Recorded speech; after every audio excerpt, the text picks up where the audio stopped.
Dear student, welcome to potential study IQ.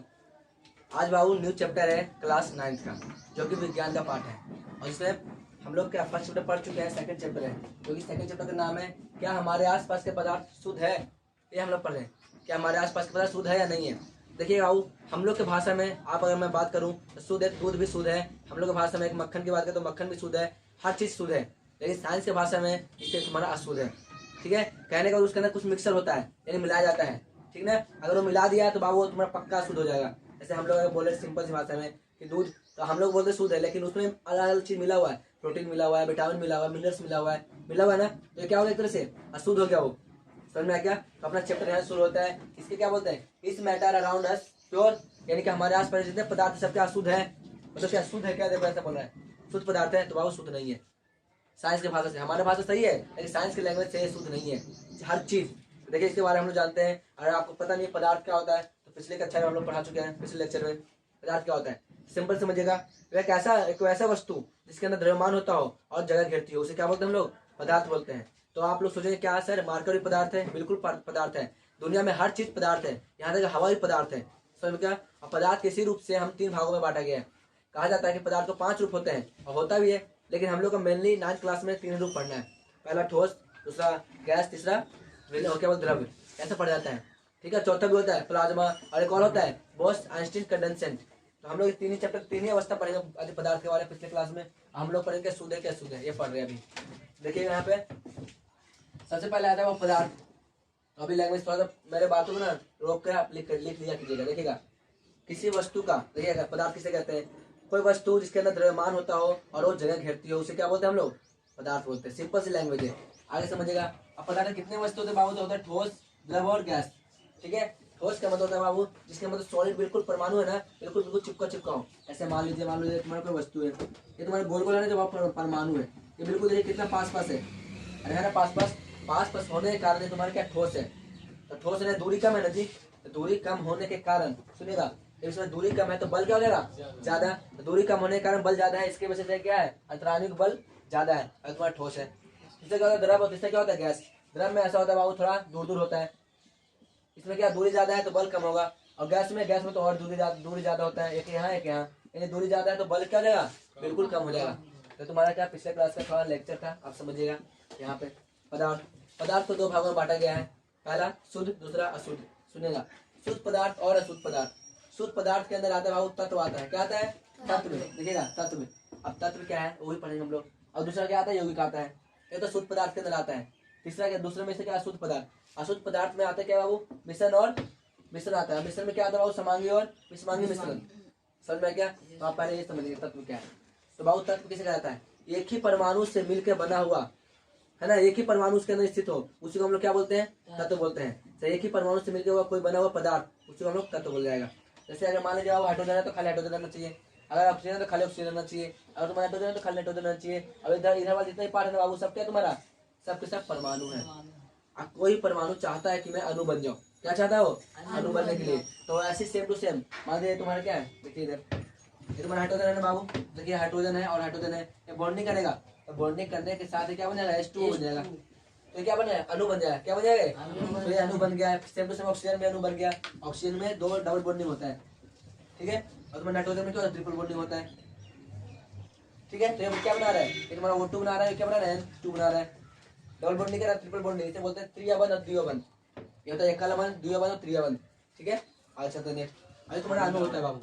अब मैं बोलो यौगिक क्या होता है, तो यौगिक देखिए H2O, यौगिक क्या मतलब होता है, किसी मिश्रण में, ये भी मिश्रण ही है लेकिन एक खास अनुपात में मिला होना चाहिए। खास अनुपात, कोई अनुपात, जैसे मान के चलिए हम लोग बता रहे हैं जल, ठीक है, क्या जल का फॉर्मूला है H2O, सूत्र है। तो इसमें हाइड्रोजन कितना है बाबू, 2 है ना बाबू, और ऑक्सीजन कितना है बोलिए, 1 है। इसका अनुपात हो गया 2:1, 2:1। ये हम हर जगह सेम रहेगा, इसी को बोलते हैं खास अनुपात। अब इसी को बोलते हैं मिश्रण अनुपात के नियम को पालन करता है कौन, यौगिक। समझ में इतना चीज, ये नियम पालन करता है। अगर मान लीजिए हम नहीं पालन कराएंगे तो क्या, वो तुम्हारा यौगिक थोड़ा होगा, तो मिश्रण बन जाएगा। कैसे, देखिए मान लीजिए हमको शरबत घोलना है, ठीक है, तो शरबत घोलना है तो 1 गिलास लेंगे पानी, उसके अंदर 2-3 चम्मच चीनी डाल देंगे। तो हमको पता नहीं कितना रेशियो में डाला, नाप के डाला हूँ क्या, जब वो नाप के नहीं डाला तो उसे हम लोग क्या बोलेंगे, मिश्रण बोलेंगे। क्या बोलेंगे उसे, मिश्रण। अभी वैसे नहीं, अगर नाप के डालेंगे बिल्कुल अनुपात में डालेंगे तो वो क्या हो जाएगा, यौगिक बन जाएगा। समझ में आ रहा है क्या यहाँ पे। अब आगे चलते हैं क्या मिश्रण पे। तो मैंने बोला बाबू दो प्रकार का मिश्रण होता है, एक होता है समांगी, दूसरा क्या होता है विषमांगी। समांगी मिश्रण का मतलब होता है बाबू जो तत्व है ना कोई भी उसके अंदर अच्छी तरह से घुल जाना, बिल्कुल मिल जाना, पता नहीं चलना चाहिए कि इसके अंदर मिला भी है नहीं मिला। जैसे मैं बता सकता हूँ दूध और पानी, दूध में अगर पानी मिला दूं तो पता चलता है बाबू कि दूध अलग है पानी अलग है, नहीं मिला नहीं पता चलता है। चाहे आप शरबत बना लीजिए, शरबत में चीनी और शरबत डाल दीजिए तो पता चलता है क्या, ये पता है जो क्या होता है चीनी का जो कण है कहाँ घुस जाता है, तो देखिएगा पानी का सूत्र ये होता है, पता नहीं बाबू फॉर्मूला। तो बाबू इसका ऐसा स्ट्रक्चर होता है, ऐसा दो हाइड्रोजन होता है और एगो क्या होता है ऑक्सीजन। अब देखिए जगह छोटा सा जो जगह नहीं दिख रहा है यहाँ पे, तो इसी के अंदर चीनी का कण घुस जाता है जाके, समझ में आ रहा है क्या। तो तुम्हारे क्या समांगी है, यानी एक तरह से सम गया इसके अंदर, ठीक है। आगे चलते हैं यहाँ पे विषमांगी क्या होता है। विषमांगी का मतलब होता है बाबू क्या, कोई पदार्थ जिसके अंदर पूरी तरह से मिश्रित ना हो, समझ में आ रहा है, उसे विषमांगी बोलते हैं। जैसे मान लीजिए चीनी और पानी हो गया, सॉरी चीनी और पानी और नमक हो गया, समझ में आ रहा है क्या, सॉरी क्या बोलते हैं पानी और बालू, पानी और बालू अगर इसे मिला देंगे तो बालू अलग हो जाएगा और पानी अलग रखेगा। साफ दिखेगा आपको बालू का कण नीचे जमीन पे मतलब गिलास के नीचे जो भी तली रहेगा उसमें दिखेगा साफ साफ दिखता है। चाहे आप मिट्टी डाल लीजिए तो भी दिखेगा, चाहे आप पानी में चाउ डाल लीजिए तो भी दिखेगा वो, लेकिन मिलेगा नहीं, उसे हम लोग क्या बोलते हैं विषमांगी बोलते हैं। अगर मान लीजिए पूरा मिल गया, हम आते हैं जहाँ पे मिश्रण के पृथक यानी मिश्रण जो मिश्रित है उसे अलग करने का तरीका क्या है, ठीक है, तरीका क्या क्या है तो देखिएगा। तो पहला तरीका इसके बारे में पढ़े हम लोग, पहला तरीका वाष्पीकरण। वाष्पीकरण क्या होता है, वाष्पीकरण मतलब वाष्प हीट करके आगे निकल जाना है, पता नहीं गर्म करते हैं तो वाष्प बनकर उड़ जाता है, होता ना है जी। ऐसे मान लीजिए चीनी घोल दिया, चीनी में पानी, अब मुझे वहाँ पे चीनी लाना है तो बाबू इसको गर्म करोगे ना तो पानी उड़ेगा ऊपर की ओर, उड़ेगा ना जी, इसे बोलते हैं वाष्प करना।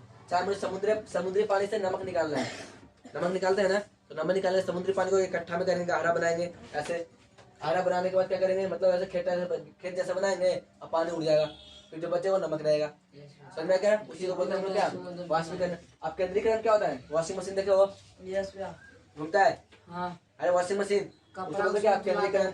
आप केंद्रीकरण से माध्यम से दही निकालते हो माठा से घी नहीं निकलता है जी, हाँ भैया निकलता तो क्या होता है वो भी यही कारण है। तो उसे क्या है तो दूध से घी निकल जा रहा है, अलग करने का तरीका तो है, निकल रहा है ना। हाँ। फिर क्या देखिएगा पृथक्करण की कीप द्वारा, पृथक्करण की कीप आती है उससे माध्यम से कर सकते हैं। दूसरा क्या होता है ऊर्ध्वाधन विधि।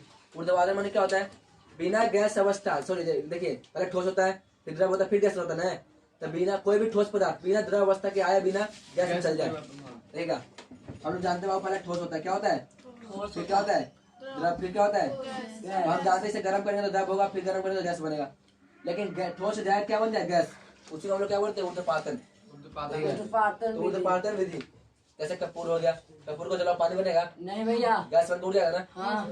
तो आगे देखिएगा नेक्स्ट क्रोमेटोग्राफी, ये भी तुम्हारा अलग करने की विधि है। दूसरा देखिएगा आसवन विधि, ठंडा करने की विधि है ना। दूसरा क्या बोल रहा है क्रिस्टलीकरण, अलग करने की विधि, ये भी बहुत सारा है। इससे क्या बोल रहा है यहाँ पे चौथा एक है छानन विधि, छानने वाला विधि, छानते नहीं है जी तो छन्नी वगैरह कुछ भी दे दो, छानने वाला विधि।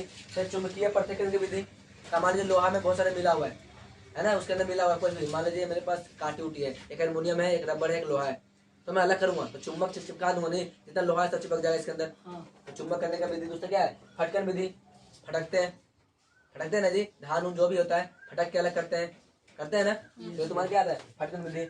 और हम लोग जानेगा इसको, ये तुम्हारा ओवरव्यू हो गया पूरी क्लास, पूरी मतलब चैप्टर का क्या चैप्टर इसके अंदर पढ़ना है क्या नहीं पढ़ना है, तो पूरा ओवरव्यू में, ठीक है कैसे पढ़ता है सब इसके अंदर है। हम शुरू करते हैं यहाँ से, यहाँ शुरू होता है क्या क्या हमारे आसपास के पदार्थ शुद्ध है, तो पहला पॉइंट शुद्ध किसे मानेंगे देखिएगा।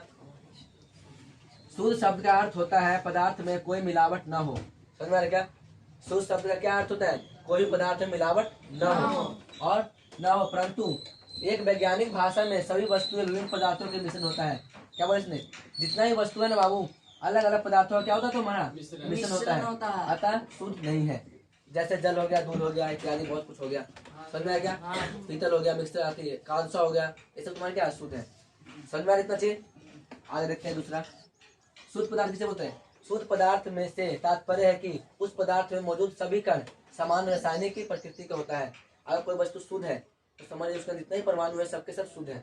कैसे मान लीजिए मेरे अति क्या बोलते हैं कुछ तत्व बाबू, कोई मतलब पदार्थ इसमें हाइड्रोजन है, खाली हाइड्रोजन है, क्या ये खाली हाइड्रोजन है, तो हाइड्रोजन होता रहने के कारण तुम्हारा क्या बन जाएगा शुद्ध बन जाएगा, समझ में आ रही चीज।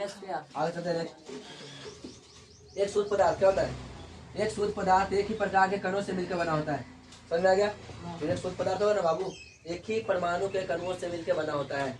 ठीक है, उसमें दोनों होना चाहिए। ऐसा नहीं होना चाहिए हाइड्रोजन भी है नाइट्रोजन भी है ना, ऑक्सीजन भी है, ऐसा कुछ नहीं है। अगर ऑक्सीजन तो खाली ऑक्सीजन होगा बाबू, हाइड्रोजन तो खाली हाइड्रोजन होगा, और नाइट्रोजन तो खाली नाइट्रोजन होगा। समझ में आ रही चीज?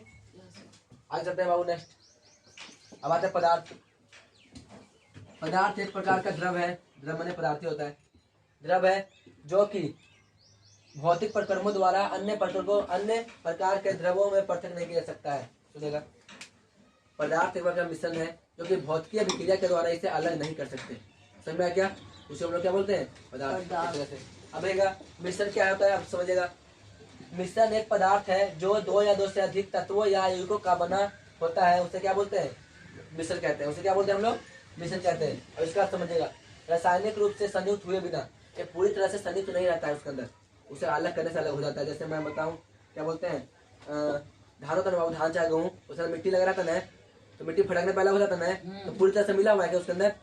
लेकिन मिला हुआ है ना, लेकिन पूरी तरह से रासायनिक अभिक्रिया तो नहीं मिला हुआ है, जो का मिल गया फिर खत्म न होगा कभी, ऐसा नहीं ना है। नहीं। तो उसी को यहाँ बोला जा रहा है। देखिएगा, फिर से पढ़ते हैं। मिश्रण एक पदार्थ है जो दो या दो से अधिक तत्व या यौगिक का बना होता है, रासायनिक रूप से संयुक्त रूप हुए बिना उसे क्या बोलते हैं हम लोग? मिश्रण बोलते हैं। ठीक है, अब चलता है क्या मिश्रण के प्रकार पे। कितने प्रकार का मिश्रण होता है ये बताएं? दो होता है, समांगी और विसमांगी। देखिए समांगी क्या होता है समझिएगा, वह मिश्रण जिनमें पदार्थ पूर्ण रूप से मिश्रित होता हो और एक दूसरे से क्या होता है?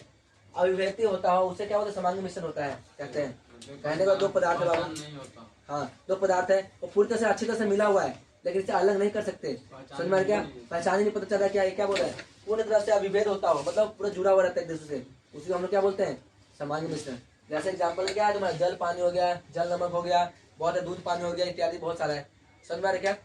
आगे चलते हैं नेक्स्ट। विसमांगी मिश्रण किसे कहते हैं? विसमांगी, विसमांगी माने होता है अलग अलग। देखिएगा यहाँ पे, वे मिश्रण जिनमें पदार्थ पृथक रहते हैं, पृथक माने अलग रहते हैं। समझ में आ रहा क्या? अलग रहते हैं और आपस में नहीं मिलते हैं, उसे क्या बोलते हैं हम लोग? विसमांगी मिश्रण कहते हैं। जैसे जल बालू मिलेगा कभी, इसका क्या होता है तुम्हारा? जल मिट्टी मिलेगा क्या? नहीं, कभी नहीं मिलेगा, ये सब अलग रहेगा। जल चौक, चौक होता है लिखने वाला खल्ली, वो सब नहीं मिलता, वो सब अलग होता है। ठीक है, तो आज का वीडियो इतना रहेगा बाबू। आप लोग स्क्रीनशॉट लीजिए, तब तक स्क्रीनशॉट ले लीजिए। चलते हैं फिर नेक्स्ट वीडियो में मिलेंगे, तब तक के लिए बाय बाबू। अगर वीडियो अच्छी लगे तो लाइक करिएगा, सब्सक्राइब करिएगा और शेयर करिएगा जरूर, ताकि आप भी आपके स्टूडेंट मतलब आपके तरह और भी स्टूडेंट पढ़ सकें।